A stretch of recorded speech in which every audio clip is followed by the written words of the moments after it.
not sure if I'm meant to be here or not. These people only seem to accept me for what I was. I look around and see that most of them are drunk. They look a little different when you're sober as a judge. Now I see the bigger picture, I know it's really up. Seeing all these kids fiending for the momentary buzz.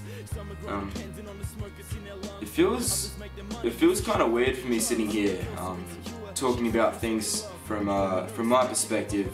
You know, I'm not going to claim to be a psychologist or a doctor or anything. I can't give you, you know, the advice I give might not be technically correct, but the thing is, when it comes to something like depression and anxiety, everyone experiences it differently.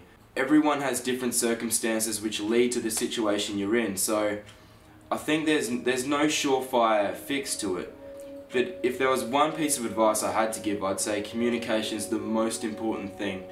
So many people, when they're in a situation where they're depressed, they feel ashamed because depression and anxiety is so stigmatized in today's society, and people feel ashamed and they feel like they're a weaker person because of it.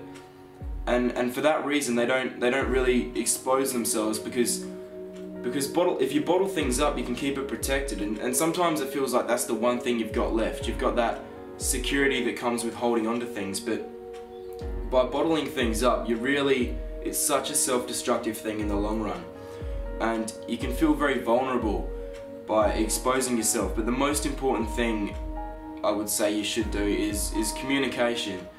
Obviously, being a hip-hop artist, the reason I started rapping and the reason I started writing songs was for that reason. You know, I was going through this shit and I was in a very destructive mindset. I was diagnosed with depression in year 11, and it stemmed from self-esteem issues, and I had a really bad perception of my own body image, and my self-confidence was at rock bottom. You know, there was a point there where I couldn't go to school.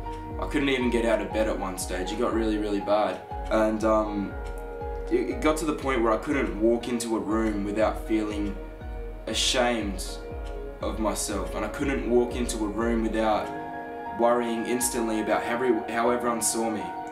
To me, every time I went somewhere, I was the sole focus, but not in a good way, not in an attention-seeking way. Attention at that point was the last thing I wanted. But I just obsessed at the idea of everyone staring at me and everyone judging me for how I looked. And I think that's a really common thing. It's definitely more common than you might think. So for me, that was really debilitating. Every time I went out, I just had this black cloud hanging over my head, and I felt like I was in the room with them, but I was also separate. Like, everywhere I went, I was inside my own head, and I was constantly had these thoughts racing through my head, like, what are they thinking of me? How do these people perceive me? Are they judging at me? Someone just laughed. Were they laughing at me? And it's a really crazy thing, and it's a really destructive mindset to get into, and once you're in it, it's incredibly hard to get out of. And it wasn't until I started writing songs and penning down my thoughts and expressing myself through that musical outlet that I was really able to finally express myself and get this shit off my chest. And when people started enjoying what I was doing and being really receptive to the music I was making, it sort of gave me hope, and it gave me confidence in myself again. And then slowly from there, I was able to rebuild. And it's a long process, and when you're in that situation, sometimes it feels like there's no light at the end of the tunnel. And I was absolutely terrified that how I felt then was how I'd feel forever. And I felt like I was in the bottom of a really deep, dark hole, and there was no way I could climb to the top. And I think people can relate to that. I think that's a common thing. And you can feel really ashamed, and you can feel really scared, and most of all, you feel isolated. And that isolation in itself is so terrifying, but by reaching out to people, just expressing yourself. I did it musically. You can talk to someone on the phone, talk to a teacher, a friend, a family member, talk to a camera like I'm doing right now. I'm alone in this room, I'm talking to a camera, but on the other end of that, there's people who can receive what I'm saying and they can relate to it. And as soon as you do that, you'll realize you're not alone. You're never as alone as you think.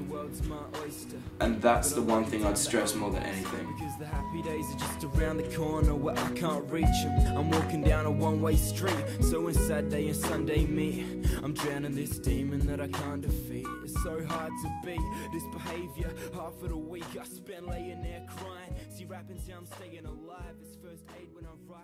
I know it's cliche. cliche, whatever.